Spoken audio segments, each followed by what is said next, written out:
Friend நாங்கள் பிறப்பாச்சு. இன்றைக்கி வந்து பக்ரீத்னால ரோடு ஃபுல்லாக காலியாக இருக்குல்ல, ரோடு காட்டுறேன். உங்கள் அனைவருக்கும் ஹாப்பி பக்ரீத். வாங்க அப்போ ரோடை பார்க்கலாம். இன்றைக்கி எல்லாமே ஆஃபீஸ், ஸ்கூல், காலேஜ் எல்லாமே லீவு. எங்களுக்கு மட்டும் லீவு இல்லை. ரோடு அப்படியே ஆர்பி கூத்தி கழுவுன மாதிரி அவ்வளோ சூப்பராக நீட்டாக இருக்குது.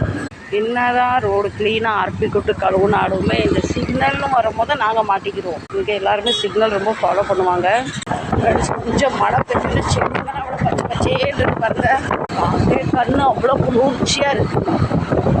ஃப்ரெண்ட்ஸ் கரெக்டாக 10:15 வந்தாச்சு. 3/4 மணி நேரத்தில் இப்படி வண்டி கொண்டாந்து போட்டால் நாங்கள் எங்கள் வண்டி எங்கே நிப்பாட்டுவோம், நாங்கள் கடை எப்படி திறப்போம், கஸ்டமர்லாம் எப்படி உள்ளே வருவாங்க சொல்லுங்கள். யார் வண்டின்னு தெரியல. இந்த வண்டியை நம்ம தூக்கி ஆக்கரில் போட்டு துட்டாக்க போகிறேன். சரிதானே நான் சொல்கிறது? வாங்க இப்போ கடைக்குள்ளே போகலாம். 9:30 மணிக்கு பிறப்பிட்டாலும் டிராஃபிக் இல்லை, அதனால நாங்கள் ஜல்லுன்னு 3/4 மணி நேரத்தில் வந்தாச்சு.